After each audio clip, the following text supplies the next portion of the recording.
Assalamualaikum warahmatullahi wabarakatuh. Alhamdulillahilladzi arsala rasulahu bil huda wa dinil haqq liyudhhirahu 'ala ad-dini kullih wa kafaa billahi shahida. Asyhadu an la ilaha illallah wahdahu la syarika lah wa asyhadu anna Muhammadan 'abduhu wa rasuluh la nabiyya ba'dah.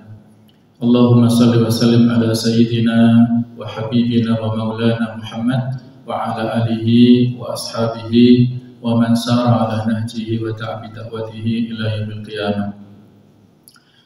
Allahumma aftah lana qulubana wa alhimna rushdana wahdina ila siratikal mustaqim.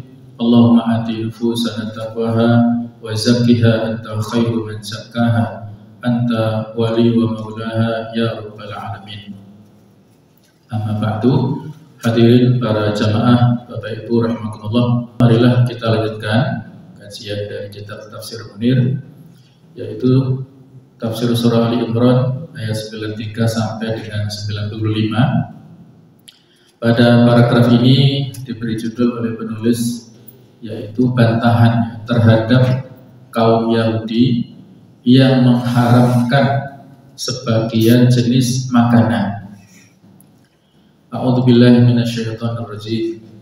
Kullu ta'ami kana halal li bani Israila illa ma harrama Israilu ala nafsi min qabli an tunzala at-Taurah.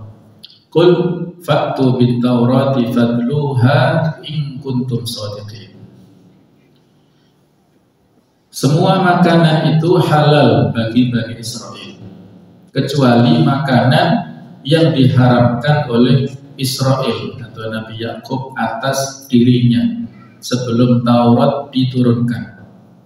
Katakanlah wahai Muhammad, maka bawalah Taurat lalu bacalah jika kamu orang-orang yang benar. Berikutnya pada ayat ke-94, faman iftara 'ala Allahil kadhiba min ba'di dzalik fa ulaika humudz dhalimun. Maka barang siapa mengada-adakan kebohongan terhadap Allah setelah itu, maka mereka itulah orang-orang yang zalim. Qul sadaqallah fattabi'u millata Ibrahim hanifa wa ma kana minal musyrikin. Katakanlah Muhammad, benarlah segala yang difirmankan Allah, maka ikutilah agama Ibrahim yang lurus dan dia tidaklah termasuk orang-orang yang musyrik. Jadi 3 ayat inilah yang menjadi kelanjutan ya dari pembahasan kita sebelumnya, bahwasanya di mufradat lughawiyah kita lewati langsung pada munasabatul ayat atau persesuaian antara ayat ini dengan yang sebelumnya, bahwa surah Ali Imran dari awal surah sampai di sini mencakup pemaparan bukti dan dalil-dalil yang menegaskan akan keesaan Allah Subhanahu wa taala, kenabian Nabi Muhammad sallallahu alaihi wasallam, dan bantahan atas berbagai bentuk persangkaan, klaim, bid'ah dan tradisi warisan ahli kitab yang batil dan sesat.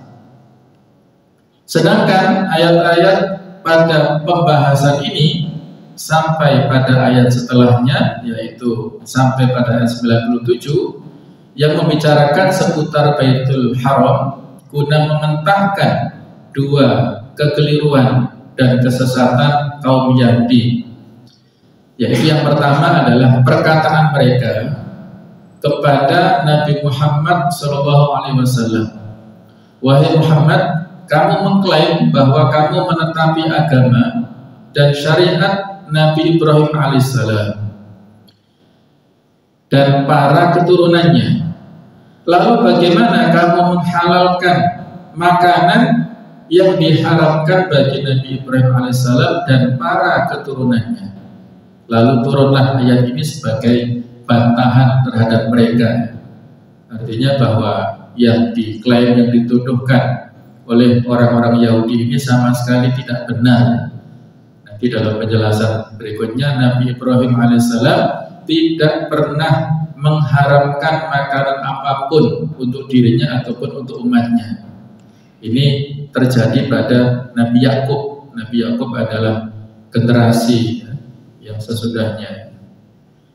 Abu Raub dan Al-Kalbi berkata, ayat ini turun ketika Nabi Muhammad SAW mengatakan bahwa beliau menetapi atau mengikuti agama Nabi Ibrahim alaihissalam. Lalu kaum Yahudi berkata, bagaimana kamu mengaku sebagai pengikut agama Nabi Ibrahim alaihissalam, sedangkan kamu makan daging unta dan meminum susunya? Lalu Nabi Muhammad SAW berkata, sesungguhnya daging dan susu unta halal hukumnya bagi Nabi Ibrahim alaihissalam. Oleh karena itu kami juga menghalalkannya. Lalu kaum Yahudi berkata, semua makanan sekarang kami haramkan karena hal itu berdasarkan agama Nabi Nuh alaihissalam dan Nabi Ibrahim alaihissalam hingga sampai kepada kami. Lalu Allah Ta'ala menurunkan ayat ini untuk mementahkan dan mendustakan apa yang mereka katakan. Jadi di sini sekaligus menunjukkan sababun nuzul, latar belakang turunnya ayat ini sebagai bantahan sesuatu yang mengada-ada, kebohongan yang disampaikan oleh orang-orang Yahudi itu. Yang kedua adalah perkataan kaum Yahudi kepada Nabi Muhammad SAW. Bagaimana kamu mengklaim dan mengaku bahwa kamu menetapi agama Ibrahim alaihissalam dan orang yang paling dekat kepada agama Nabi Ibrahim alaihissalam. Padahal Nabi Ibrahim alaihissalam, Nabi Ishak alaihissalam dan para keturunannya yang menjadi nabi mengagungkan Baitul Maqdis dan menjadikannya sebagai kiblat sholat mereka. Seandainya kamu memang menetapi manhaj dan agama mereka, maka seharusnya kamu juga mengagungkan Baitul Maqdis dan tidak memindahkan kiblatmu dari Baitul Maqdis ke Ka'bah. Lalu turunlah ayat Inna awwala baitin wudi'a lin-nasi lalladzi bi Bakkah mubarakan, ayat 96 di surah Al-Imran ini sebagai sanggahan atas perkataan mereka tersebut. Jadi pada saat diturunkannya kewajiban sholat setelah atau pada saat peristiwa Isra Mi'raj, Rasulullah SAW sholat memang menghadap ke Baitul Maqdis, yang itu menjadikan orang-orang Yahudi bangga dan menjadikan Rasulullah tidak nyaman. Akhirnya beliau sering menengadahkan kepalanya ke langit, minta petunjuk kepada Allah Ta'ala supaya dipindahkan dari Baitul Maqdis ke Ka'bah. Dan itu berlangsung sekitar 16 atau 17 bulan. Jadi memang tidak lama lah, setahun lebih. Baru setelah beliau berada di Madinah, nah, itulah dipalingkan kiblatnya pada saat beliau melaksanakan sholat berjamaah. Ada yang mengatakan sholat zuhur, ada yang mengatakan sholat asar di masjid yang sekarang dikasih nama Masjid Al-Qiblatain, masjid yang memiliki dua kiblat. Satunya mihrab menghadap ke utara, ke Palestina, satu mihrabnya menghadap ke selatan, ke Mekah. Nah, itu diabadikan sampai sekarang. Jadi setelah menghadapnya Nabi Muhammad sholatnya ke Mekah, ini juga mendapatkan pembulian. Jadi memang serba salah orang Yahudi ini. Ketika Nabi menghadap sholatnya ke Baitul Maqdis, mereka bangga dan mengolok-olok juga, tetap ya mengolok-olok kepada Rasulullah.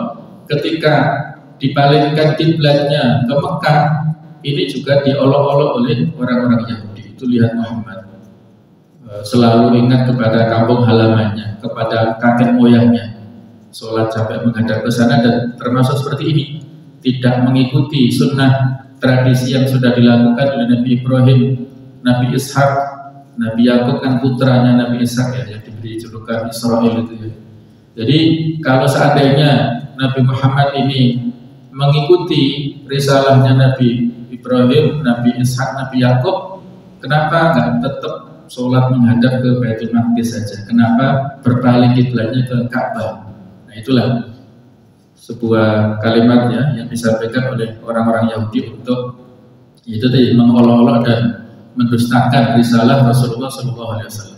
Jadi ada dua hal inilah bantahan yang disampaikan atas tuduhan orang-orang Yahudi. Mujahid berkata, suatu ketika terjadi saling membanggakan diri antara kaum muslimin dan kaum Yahudi. Kaum Yahudi berkata bahwa Baitul Maqdis jauh lebih mulia dan lebih agung daripada Ka'bah, karena Baitul Maqdis adalah tempat hijrahnya para nabi dan terletak di Ardul Muqaddasah, artinya bumi atau tempat yang disucikan di Palestina. Lalu kaum muslimin balik berkata, tidak, tetapi Ka'bah lebih utama dan lebih agung daripada Baitul Maqdis. Lalu Allah Ta'ala menurunkan ayat di surah 96 yang nantinya akan kita baca juga tafsirnya ya. Itu yang sudah kita baca tadi, inna awwala baitin wudi'a lin-nasi lalladzi bi Makkah. Sesungguhnya tempat pertama yang dijadikan sebagai ibadah itu adalah berada di Makkah, berada di Makkah, yaitu Masjidil Haram yang di dalamnya ada Ka'bah itu. Itulah tempat pertama-tama yang dijadikan untuk sebagai sholat. Kemudian baru sesudahnya adalah Baitul Maqdis. Jadi Ka'bah ini sudah dibangun sebelumnya, ada mengatakan sejak zamannya Nabi Adam membangun bersama Nabi Syif. Kemudian pada saat banjir besar terjadi di zamannya Nabi Nuh alaihissalam, itu hilang ya, situsnya hilang karena tenggelam oleh air bah yang sangat dahsyat, sehingga baru dikembalikan bangunannya, fondasi dan bangunannya pada saat Nabi Ibrahim ini dibangun bersama putranya.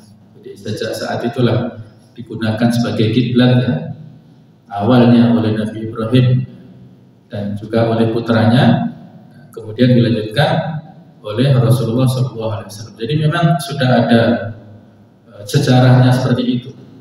Dalam itu dikatakan ketika Abu Dzar Al-Ghifari bertanya tentang masjid pertama yang dibangun itu apa? Nabi menjawab Ka'bah, Masjidil Haram yang ada di Makkah.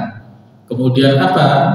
Yaitu Al-Quds, yaitu Al-Masjidil Aqsa yang ada di Al-Quds di Baitul Maqdis. Waktu jaraknya itu sekitar 40 tahun ya, disebutkan dalam hadis itu. Nah, baru sesudah itu adalah seluruh bumi Allah itu adalah masjid yang bisa kita pakai untuk sujud, untuk beribadah, kecuali pada tempat-tempat tertentu yang tidak boleh, tempat yang kotor. Berikutnya tentang tafsir dan penjelasan. Semua bentuk makanan yang baik dan mubah halal bagi Bani Israel, dan sebelum itu juga halal bagi Nabi Ibrahim alaihissalam, kecuali makanan yang diharamkan oleh Israel, yaitu Nabi Yakub sendiri, atau oleh bangsa Israel atas dirinya sendiri, yaitu daging unta dan susunya. Hal ini berlaku sebelum diturunkannya kitab suci Taurat kepada Nabi Musa alaihissalam. Adapun beberapa jenis makanan yang baik yang diharapkan oleh Allah Ta'ala atas bangsa Israel yang terdapat di dalam kitab Taurat adalah sebagai bentuk hukuman atau sanksi terhadap mereka atas segala kemaksiatan dan kedurhakaan Bani Israel sendiri, seperti yang difirmankan oleh Allah Ta'ala di antaranya di surah An-Nisa 160, فَبِظُلْمٍ مِّنَ الَّذِينَ هَادُوا حَرَّمْنَا عَلَيْهِمْ طَيِّبَاتٍ أُحِلَّتْ لَهُمْ وَبِصَدِّهِمْ عَنْ سَبِيلِ اللَّهِ كَثِيرًا. Karena kezaliman orang-orang Yahudi, kami haramkan bagi mereka makanan yang baik-baik yang dahulu pernah dihalalkan, dan karena mereka sering menghalangi orang lain dari jalan Allah. Jadi memang itu karena sanksi diberikan Allah kepada Bani Israel ini. Berikutnya Al-An'am 146, wa 'alal ladzina hadu harramna kulli dzi dzufur wa minal baqari wal ghanami harramna 'alaihim syuhumahuma illa ma hamalat zuhuruhuma awil hawaya aw makhtalata bi'ad dzalika jazainahum bi baghihim wa inna lasadiqun. Dan kepada orang-orang Yahudi kami haramkan semua hewan yang berkuku, dan kami haramkan kepada mereka lemak sapi dan domba, kecuali lemak yang melekat di punggungnya atau yang bercampur dengan tulang. Demikianlah kami menghukum mereka karena kedurhakaannya, dan sungguh kami maha benar. Jadi semata-mata ini dzalika jazainahum bi baghihim. Semua itu diharapkan Allah Ta'ala tidak boleh mereka konsumsi akibat kedurhakaan yang dilakukan oleh orang-orang Yahudi itu sendiri. Jadi inilah yang disampaikan oleh Allah Ta'ala dalam beberapa ayat suci Al-Quran. Menurut pendapat sebagian ulama minoritas, yang dimaksud Israel di sini adalah bukan Nabi Yakub. Yang ada beberapa riwayat menjelaskan bahwa ketika dirinya mengalami sakit irqun nasa, semacam encok pada pangkal paha, maka ia bernadar jika diberi kesembuhan maka ia mengharapkan unta atas dirinya. Ini nanti kita perjelas di riwayat berikutnya. Jadi pendapat ulama ini yang minoritas menyebutkan tetapi yang dimaksud di sini adalah bangsa Israel sesuai dengan penggunaan kaum Yahudi terhadap kata ini. Jadi bukan figur tertentu, tetapi kepada komunitas bangsa. Sedangkan maksud bangsa Israel mengharapkan beberapa bentuk makanan atas diri mereka sendiri adalah bahwa mereka yang menjadi sebab terjadinya pengharaman tersebut akibat ulah mereka yang melakukan berbagai pelanggaran dan kezaliman. Pandangan ini dikuatkan oleh pengarang tafsir Al-Manar, itu Syekh Muhammad Abdul. Adapun menurut pandangan mayoritas ulama tafsir, maka yang dimaksud Israel di sini adalah Nabi Yakub. Ini pendapat yang masyhur, yang jumhur, ya, pendapat mayoritas, dikuatkan oleh beberapa riwayat, diantaranya dari Imam Tirmidzi dari Abdullah bin Abbas radhiyallahu anhuma. Beliau mengatakan annal yahuda qalu lin-nabi sallallahu alaihi wasallam. Suatu ketika ada sekelompok kaum Yahudi datang untuk menemui Rasulullah sallallahu alaihi wasallam. Kemudian mereka berkata kepada beliau, "Akhbirna ma harrama Israilu ala nafsi." Wahai Muhammad, ceritakanlah kepada kami tentang apa yang diharamkan oleh Israel atas dirinya sendiri, oleh Nabi Yakub tadi. Qala, maka beliau bersabda, ya tentunya adalah atas bimbingan wahyu dari Allah Ta'ala. Beliau mengatakan ia adalah karena yaskunu al-badwa. Beliau, Nabi Yakub ini orang yang tinggal di pedalaman, di pelosok. Fashtaka irqan nasa. Maka satu saat beliau ini mengadu, ya, terserang penyakit irqun nasa, itu semacam encok di pangkal paha tadi. Falam yajid syai'an yulaimuhu illa luhumal ibil wal albana. Beliau tidak menemukan makanan yang cocok untuk dirinya kecuali daging dan susu unta. Jadi menganggap inilah sebagai penyebab utama penyakit beliau ini. Falidzalika haramaha. Oleh karena itulah Israel ini atau Nabi Yakub ini mengharamkan mengkonsumsi daging unta dan susunya ini. Maka qalu, para kaum Yahudi yang bertanya tadi menjawab, "Shadaqta."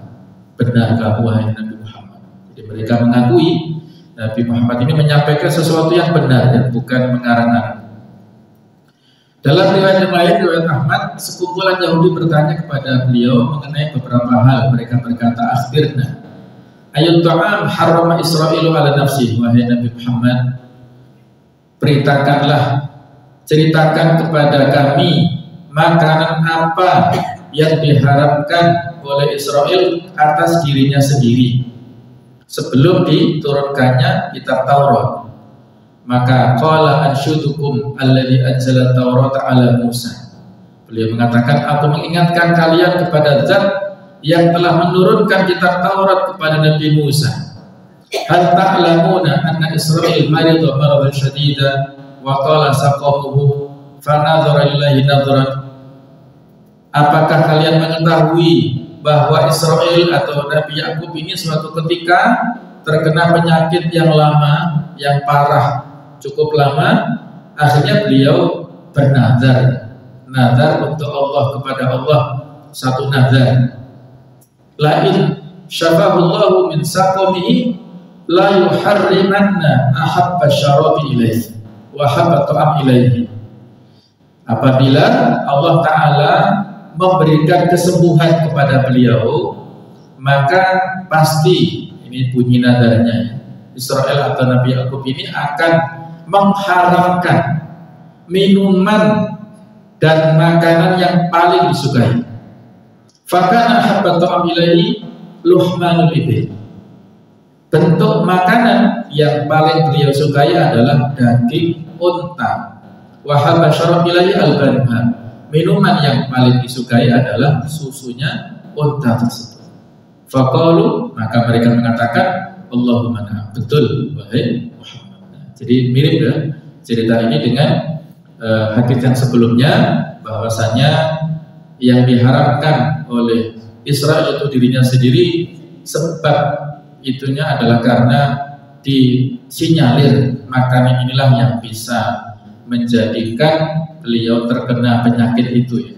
Ya, barangkali kalau sekarang ya semacam kolesterol ataupun asam urat ataupun diabetes dan lain-lain, kan ada jenis-jenis makanan tertentu yang menjadikan penyakit ini berpotensi semakin parah.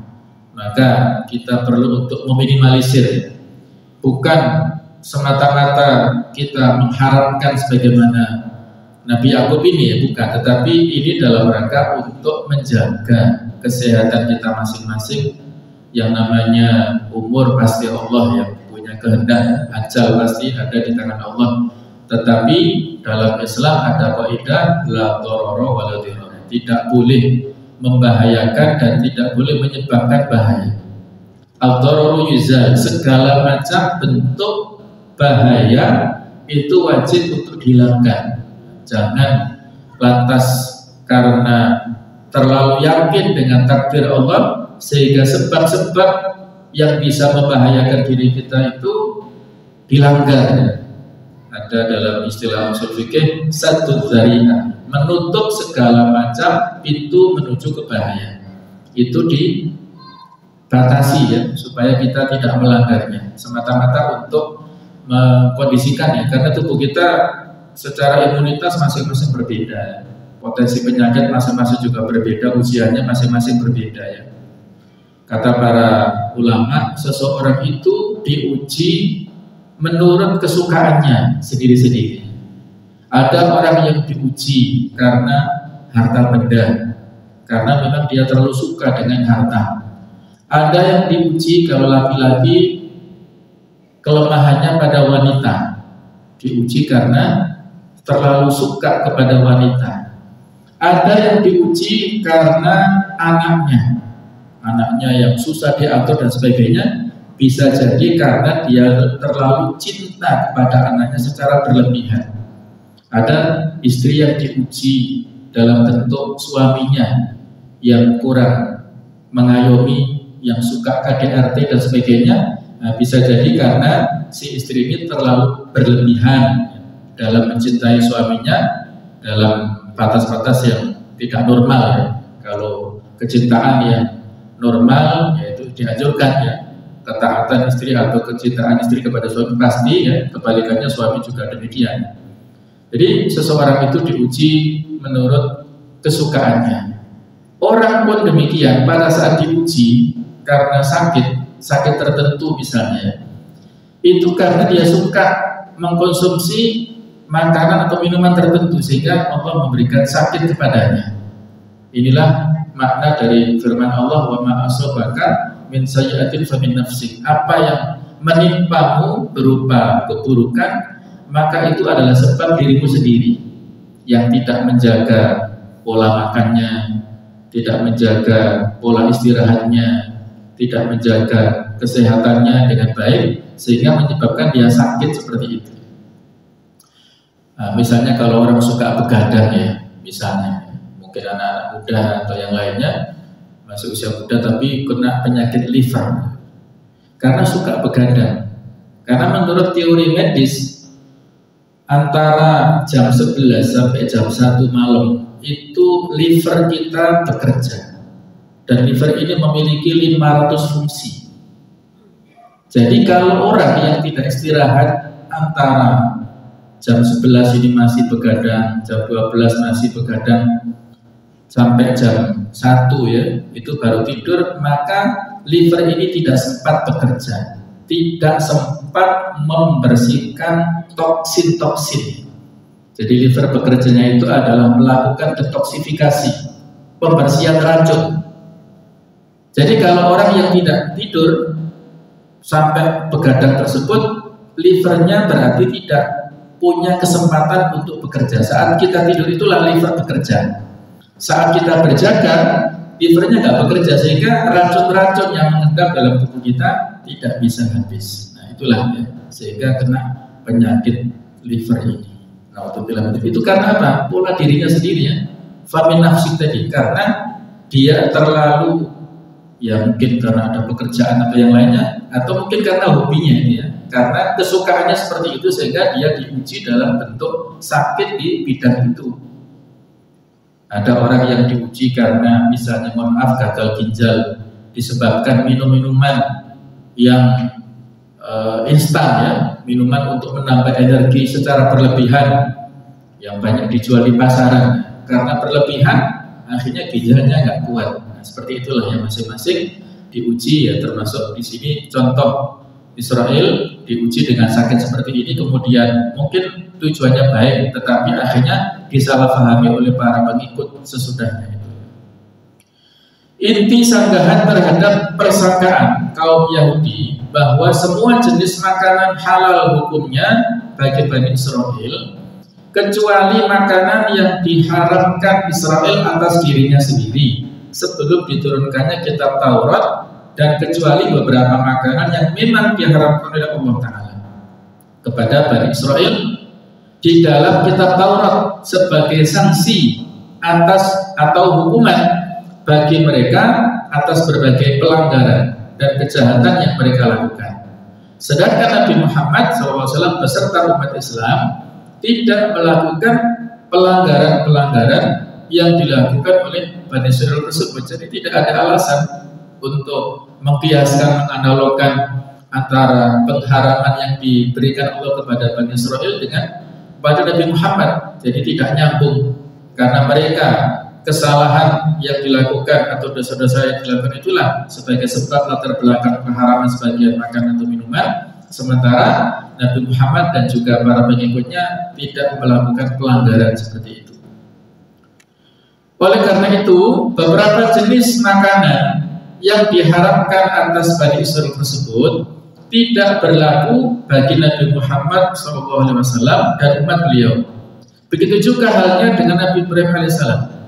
Ia tidak pernah mengharamkan atas dirinya satupun dari beberapa jenis makanan tersebut.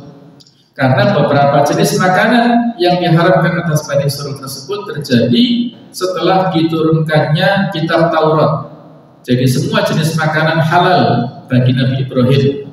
Jadi sudah kita sebutkan Nabi Ibrahim diutus sebelum Nabi Yakub, generasi Nabi Ibrahim, kemudian generasi sesudahnya Nabi Ishak, dan generasi ketiganya baru Nabi Yakub ini. Nah, sementara Nabi Musa itu keturunan jauh dari Yakub kan. Ada 12 putra Nabi Yakub, salah satunya Lawi, dan dari keturunan Lawi itulah berikutnya cucunya adalah Nabi Musa ini. Jadi jauh masa risalahnya ini. Kemudian Allah Ta'ala memerintahkan Nabi Muhammad untuk mengajak mereka meminta keputusan hukum kepada kitab Taurat, kitab kaum Yahudi, guna menampakkan dan membuktikan kebohongan mereka tersebut. Beliau berkata kepada mereka, maka datangkanlah kitab Taurat, kitab suci kalian sendiri, lalu bacalah. Jika memang kalian adalah orang yang benar, ditantang, mana? Dibuktikan, diverifikasi, betul nggak yang yang disampaikan oleh orang Yahudi, larangan tersebut ada nggak di kitab Taurat? Ternyata mereka tidak berani dalam persangkaan kalian tersebut dan tidak takut kitab Taurat akan membuktikan dan menyingkap kebohongan kalian tersebut. Seandainya kalian mendatangkan kitab Taurat dan membacanya, maka niscaya kalian pasti akan menemukan bahwa pengharaman beberapa jenis makanan atas Bani Israel tidak lain sebagai bentuk hukuman atau sanksi bagi mereka atas berbagai bentuk kejahatan dan pelanggaran yang mereka lakukan. Sehingga oleh karena itu, hukum tersebut tidak berlaku bagi orang-orang yang tidak melakukan pelanggaran dan kejahatan tersebut. Jadi hukum beberapa jenis makanan tersebut tetap halal baginya, karena menurut hukum asal semua jenis makanan hukumnya halal dan mubah. Al-aslu fil asya' al-ibaha. Pada dasarnya segala sesuatu itu hukumnya adalah mubah, termasuk makanan, termasuk minuman ataupun muamalah hablum minan nas, selama tidak ada illa an yakuna dalil alal hurmah, kecuali apabila ada dalil yang menunjukkan keharaman baru menjadi terlarang. Selama tidak ada larangannya maka hukumnya boleh. Dalam sebuah ekspedisi peperangan pernah para sahabat itu terdampar di pantai. Mereka tidak membawa makanan yang memadai, sehingga mereka memakan dari semacam ikan besar, mungkin seperti ikan paus, dimakan oleh sekelompok sahabat ini dalam waktu yang lama. Kalau nggak salah sampai 2 bulan ya. Itu tidak habis-habis karena saking besarnya makanan ini. Jadi selama tidak ada larangannya, maka makanan tersebut adalah hukumnya halal, apalagi kalau ada di laut. Al-bahru al-hillu atuhur ma'hu al-hillu maitatuhu. Laut ini memiliki karakter airnya mensucikan dan juga bangkainya halal. Jadi ikan-ikannya menjadi halal dikonsumsi, boleh untuk kita makan. Berikutnya adalah, maka barang siapa yang membuat kebohongan terhadap Allah Ta'ala, mengklaim bahwa pengharaman tersebut berlaku bagi para nabi terdahulu dan bagi umat mereka sebelum diturunkannya kitab Taurat, serta membuat hukum yang tidak diturunkan oleh Allah Ta'ala di dalam kitab sucinya, maka ia adalah orang yang telah berbuat zalim atas dirinya sendiri dengan menghilangkan bukti dan petunjuk-petunjuk kebenaran serta membuat kebohongan terhadap Allah Subhanahu wa Ta'ala.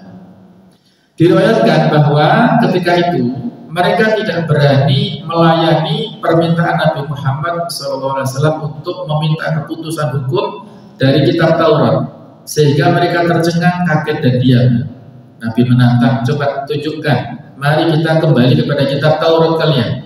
Ternyata mereka tidak berani.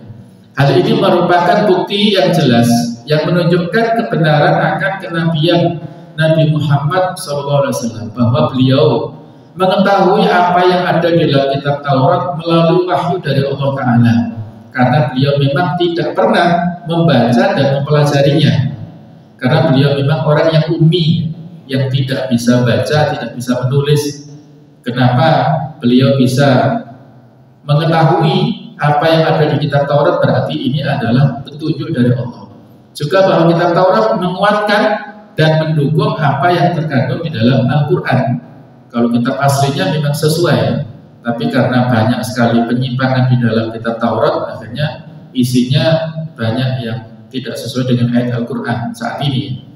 Ketika kebenaran telah muncul dan kebatilan telah terkalahkan, maka katakan kepada mereka, wahai Muhammad, benarlah apa yang disampaikan oleh Allah Ta'ala kepadaku, bahwa semua jenis makanan halal hukumnya bagi Bani Israel, bahwa Allah tidak pernah mengharamkan satupun jenis makanan atas diri Israel sebelum diturunkannya kitab Taurat, dan bahwa beberapa jenis makanan diharamkan Allah Ta'ala atas kaum Yahudi adalah sebagai sanksi atau hukuman bagi mereka atas berbagai perilaku yang buruk.